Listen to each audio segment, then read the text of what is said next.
Atomic habit अध्याय 2.3 hindiaudiobook.com। हमारी पहचान हमारी आदतों से बनती है।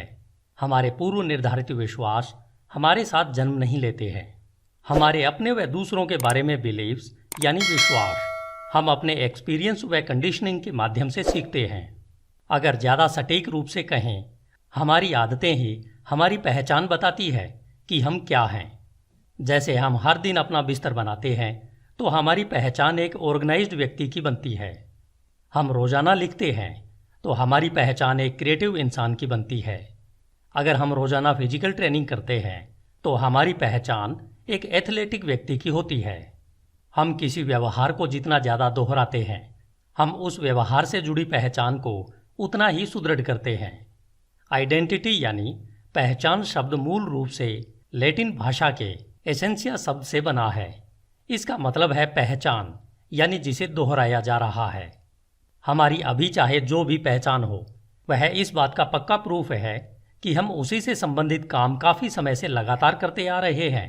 यानी हमारे बिलीफ क्या हैं। यदि हम पिछले 20 सालों से हर दिन धर्मस्थल में जाते हैं तो हमारे पास धार्मिक होने का यह पक्का सबूत है। यदि हम रोज़ाना रात को 2 घंटे अपने सब्जेक्ट का अध्ययन करते हैं तो हमारे पास इस बात का पक्का सबूत है कि हम अध्ययनशील हैं। अगर हम लगातार जिम जाकर एक्सरसाइज करते हैं, चाहे फिर मौसम कैसा भी हो, तो हमारे पास इस बात का पक्का सबूत है कि हम फिटनेस के प्रति कमिटेड हैं। हमारे पास हमारे बिलीव्स के बारे में जितने अधिक प्रूफ होंगे, हम उतनी ही दृढ़ता से इस पर विश्वास करेंगे। एटॉमिक हैबिट पुस्तक के अध्याय 2 में लेखक जेम्स क्लियर कहते हैं कि वे बचपन से ही लेखक नहीं थे। अगर आप उनके स्कूल टीचर से जाकर पूछेंगे तो वे भी यही कहेंगे। वो आगे कहते हैं कि जब मैंने अपना राइटिंग करियर शुरू किया, तब मैंने सालों तक हर सोमवार और गुरुवार को एक नया आर्टिकल पब्लिश करना शुरू किया। यह आदत मेरे लेखक बनने का एक ठोस सबूत है। मैंने अपनी शुरुआत कभी भी एक लेखक के रूप में नहीं की, लेकिन मैं अपनी आदतों की वजह से लेखक बना। आपका सोचना सही है कि अकेली आदतें हमारी पहचान में बदलाव लाने में तब तक सक्षम नहीं है जब तक उनमें निरंतरता न हो, जो आदतों का एक आवश्यक गुण है। हमारे जीवन में होने वाला हर एक्सपीरियंस हमारी सेल्फ इमेज को मॉडिफाई करता है, लेकिन इसका यह मतलब बिल्कुल नहीं है कि कभी एक बार आपने फुटबॉल को किक किया था, उसकी वजह से आप एक फुटबॉल खिलाड़ी बन गए। एक फुटबॉल खिलाड़ी बनने के लिए हमें फुटबॉल खेलने की आदत को लगातार रिपीट करना पड़ेगा, जिससे एविडेंस इकट्ठे होंगे और हमारी सेल्फ इमेज बदलने लगेगी। इस तरह से आदतों को बनाने की प्रोसेस वास्तव में खुद को बनाने की प्रोसेस है। यह एक क्रमिक विकास है। हम उंगलियों की टिप्स की तरह नए अवतार नहीं ले सकते। हम दिन प्रतिदिन आदत दर आदत थोड़ा थोड़ा बदलते हैं। हम लगातार अपने खुद के माइक्रो इवोल्यूशन से गुजर रहे हैं। हमारी हर आदत एक आत्म सुझाव की तरह होती है। अगर आपने अभी अभी एक पुस्तक पढ़कर खत्म की है तो शायद आप उस प्रकार के व्यक्ति हैं जो पढ़ना पसंद करते हैं। अगर आप जिम जाते हैं तो शायद आप इस प्रकार के व्यक्ति हैं जो व्यायाम पसंद करता है। आप गिटार बजाने का अभ्यास करते हैं तो शायद आप संगीत पसंद करने वाले व्यक्ति हैं। आपके द्वारा किए जाने वाला हर काम उस व्यक्ति के लिए वोट करने जैसा है जैसा आप बनना चाहते हैं। एक भी इंस्टेंस आपके बिलीव्स को ट्रांसफ़र नहीं करेगा, लेकिन जैसे जैसे वोट बढ़ते जाते हैं वैसे वैसे आपकी नई पहचान के लिए सबूत इकट्ठे होते जाते हैं। यही कारण है कि एक सार्थक परिवर्तन के लिए आमूलचूल परिवर्तन की आवश्यकता नहीं होती। एक नई पहचान बनाने के लिए सबूत बनाने में छोटी छोटी आदतें सार्थक अंतर ला सकती है, और अगर यह बदलाव सार्थक है तो वास्तव में यह एक बड़ा बदलाव है। हम देख सकते हैं कि हमारी आदतें हमारी पहचान बनाने के लिए एक रास्ते का काम करती है। बदलाव का सबसे व्यवहारिक तरीका है मैं कौन हूँ की बजाय मैं क्या कर रहा हूँ। हर बार जब हम एक पेज लिखते हैं तो हम एक लेखक हो जाते हैं। जितनी बार हम वायलिन का अभ्यास करते हैं, हम एक संगीतकार बनते जाते हैं। जब भी हम वर्कआउट शुरू करते हैं तब हम एक एथलीट बनते जाते हैं। हर बार जब हम अपने कर्मचारियों को प्रोत्साहित करते हैं तो हम एक लीडर बनते हैं। हमारी हर आदत न केवल रिजल्ट्स लाती है, बल्कि इससे कहीं अधिक महत्वपूर्ण सबक हमें सिखाती है, जैसे अपने आप पर विश्वास करना। आपका यह विश्वास इतना बढ़ जाता है कि आप कई चीज़ों को सफलतापूर्वक पूरा कर सकते हैं। जब इस बारे में वोट बढ़ते हैं तो प्रूफ बदलने लगते हैं। तब जो कहानी आप खुद को सुनाते हैं वह एक बदलाव के साथ शुरू होती है। ऑफ कोर्स यह इससे एकदम उलट तरीके से भी काम करता है। हर बार जब हम परफॉर्म करने के लिए एक बुरी आदत का चुनाव करते हैं तब यह हमारी पहचान के लिए हर बार एक वोट का काम करती है। मतदान की खूबसूरती यही है कि हमें किसी भी इलेक्शन में परफेक्ट होने की आवश्यकता नहीं है। बस जीतने के लिए दोनों पक्षों में से किसी एक पक्ष के ज़्यादा से ज़्यादा वोट बढ़ाने होते हैं। वैसे भी जीतने के लिए हमें सभी वोटों की आवश्यकता नहीं होती, हमें तो केवल बहुमत चाहिए। हो सकता है कि वोटिंग करते समय कुछ वोट बुरे व्यवहार या एक अनप्रोडक्टिव हैबिट के लिए भी चले जाएं, लेकिन उस समय हमारा टारगेट सिंपली बहुमत पाना होना चाहिए। नई आइडेंटिटी के लिए नए प्रूफ चाहिए। अगर हम हमेशा की तरह ही वोट कास्टिंग करते रहेंगे तो रिजल्ट्स भी वैसे ही मिलते रहेंगे, क्योंकि हम हमेशा से जो करते आए हैं वैसा ही करते रहे तो आगे भी वही बनेंगे। कुछ बदलाव आने वाला नहीं है। अगर हमें बदलाव चाहिए तो इसके लिए हमें इस 2 स्टेप प्रोसेस को अपनाना होगा। पहली प्रोसेस है, सबसे पहले तय करना होगा कि हमें कैसा व्यक्ति बनना है, और दूसरी प्रोसेस है छोटी छोटी जीत से खुद को प्रूव करना। सबसे पहले तो हमें यह तय करना होगा कि हम कौन बनना चाहते हैं। यह किसी भी लेवल पर हो सकता है, जैसे एक व्यक्ति, एक टीम, एक कम्युनिटी या फिर एक राष्ट्र के रूप में।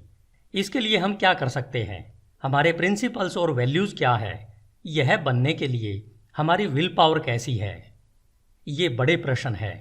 बहुत से लोगों को शुरू करते समय यह पता नहीं रहता कि वे कहाँ जा रहे हैं, लेकिन वे यह अच्छी तरह से जानते हैं कि उन्हें किस तरह के रिजल्ट्स चाहिए। हमें 6 पैक बनाने हो, चिंता मुक्त होना हो या फिर हमें अपनी सैलरी डबल करना हो, कोई चिंता की बात नहीं है।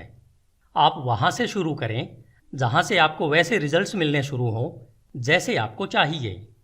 खुद से पूछिए कि मैं किस टाइप का व्यक्ति बनूं जो मेरे लिए बढ़िया रिजल्ट्स ला सकता हो। हम किस तरह का व्यक्ति बने जो 40 पाउंड वजन कम कर दे। हम किस तरह का व्यक्ति हो जाएं जो एक नई भाषा सीख सकता हो। हम किस प्रकार के हों जो एक सफल स्टार्टअप की शुरुआत करे और उसे सफलतापूर्वक चलाए। उदाहरण के लिए, एक पुस्तक लिखने के लिए व्यक्ति को कैसा होना चाहिए? शायद इसे कंसिस्टेंट और रिलायबल होना चाहिए। अभी आपका ध्यान एक किताब लिखने यानी आउटकम बेस्ड से हटकर उस व्यक्ति के प्रकार जो कंसिस्टेंट और रिलायबल यानी आइडेंटिटी बेस्ड व्यक्ति पर आ गया है। इस प्रोसेस से बिलीफ पैदा होता है, जैसे मैं वैसा टीचर हूँ जो हमेशा अपने स्टूडेंट्स के लिए तैयार रहता है। मैं वैसा डॉक्टर हूँ जो प्रत्येक मरीज को समय और सहानुभूति देता है जो उन्हें चाहिए। मैं वह मैनेजर हूँ जो अपने कर्मचारियों की वकालत करता है। एक बार जब हमारे पास उस व्यक्ति के प्रकार की पहचान होगी जिसे हम चाहते हैं, तो हम अपनी इच्छित पहचान को सुदृढ़ करने के लिए छोटे कदम उठाने शुरू कर सकते हैं। यहाँ लेखक जेम्स लिखते हैं कि उनकी एक दोस्त है जिसने केवल यह पता करने के लिए 100 पाउंड खर्च कर दिए कि एक स्वस्थ व्यक्ति क्या क्या करता है। दिन भर वह सवालों के जवाब इसी गाइड में खोजती रहती है, जैसे स्वस्थ व्यक्ति पैदल जाएगा या कैब भाड़े पर लेगा, क्या एक स्वस्थ व्यक्ति एक बारबीटो ऑर्डर करेगा या सलाद। अगर वह लंबे समय तक एक स्वस्थ व्यक्ति की तरह काम करती है तो आखिरकार वो वही व्यक्ति बन जाएगी। वो सही थी। आइडेंटिटी बेस्ड हैबिट्स का कंसेप्ट ही एटॉमिक हैबिट पुस्तक की एक अन्य की थीम है, जिसे हम फीडबैक लूप भी कह सकते हैं। हमारी हैबिट्स हमारी आइडेंटिटी को, वह हमारी आइडेंटिटी हमारी हैबिट्स को शेप देती है। यह एक 2 वे रोड की तरह है। सभी हैबिट्स का फॉर्मेशन एक फीडबैक लूप है जिसे हम इस पुस्तक के अगले चैप्टर में गहराई से समझेंगे। लेकिन यह महत्वपूर्ण है कि रिजल्ट्स की बजाय हमारे वैल्यूज, प्रिंसिपल्स और आइडेंटिटी लूप को चलाते हैं। हमारा फोकस हमेशा इस बात पर रहना चाहिए कि हमें किस प्रकार का व्यक्ति बनना है, न कि पार्टिकुलर आउटकम प्राप्त करने पर। आइडेंटिटी चेंज हैबिट्स चेंज के लिए ध्रुव तारे की तरह अटल है। यह पुस्तक आगे स्टेप बाय स्टेप इंस्ट्रक्शन देगी कि कैसे हम अपनी फैमिली, टीम, कंपनी और जिसके लिए भी हम चाहते हैं उसके लिए अच्छी हैबिट्स कैसे डेवलप करें। लेकिन असली सवाल यह है कि क्या आप वह व्यक्ति बन रहे हैं जैसा आप बनना चाहते हैं। पहला स्टेप क्या या कैसे नहीं बल्कि कौन है। हमें पता होना चाहिए कि हम क्या बनना चाहते हैं, अन्यथा चेंज की हमारी खोज बिना पतवार की नाव जैसी हो जाएगी। इसलिए हमें यहाँ से शुरू करना चाहिए। हम सब के पास अपने बिलीव्स को बदलने की शक्ति हर समय मौजूद रहती है। हमारी आइडेंटिटी किसी पत्थर पर नहीं लिखी हुई है जिसे बदला न जा सके। हमारे पास हर समय उन आदतों को चुनने का विकल्प मौजूद रहता है जिन्हें हम आज रीइंफोर्स करना चाहते हैं। उन्हें आज ही चुन लेना चाहिए ताकि यह हमें इस पुस्तक पढ़ने के असली उद्देश्य तक ले जा सके।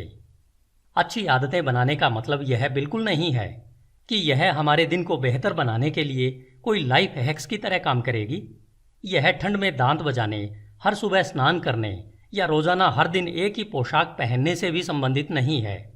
यह सफलता के बाहरी उपायों के बारे में भी नहीं है, जैसे अधिक पैसा कमाना, वजन कम करना या तनाव कम करना आदि। आदतें इन सभी चीज़ों को पाने में आपकी मदद कर सकती है, लेकिन फंडामेंटली ये इसके बारे में नहीं है, बल्कि ये तो बिकमिंग समवन के बारे में है। अंततः हमारी आदतें मायने रखती है क्योंकि वे हम जिस प्रकार के व्यक्ति बनना चाहते हैं वैसा बनने में हमारी मदद करती है। वे वो चैनल्स हैं जिनके माध्यम से हम अपने बारे में डीपेस्ट बिलीव्स यानी गहरी धारणाएं विकसित करते हैं। क्विट लिटरली हम अपनी आदतें बने। धन्यवाद। अगले वीडियो में हम जानेंगे कि हमें अच्छी आदतें बनाने के लिए 4 कौन से सिंपल स्टेप अपनाने चाहिए। HindiAudiobook.com। आपका दिन शुभ हो।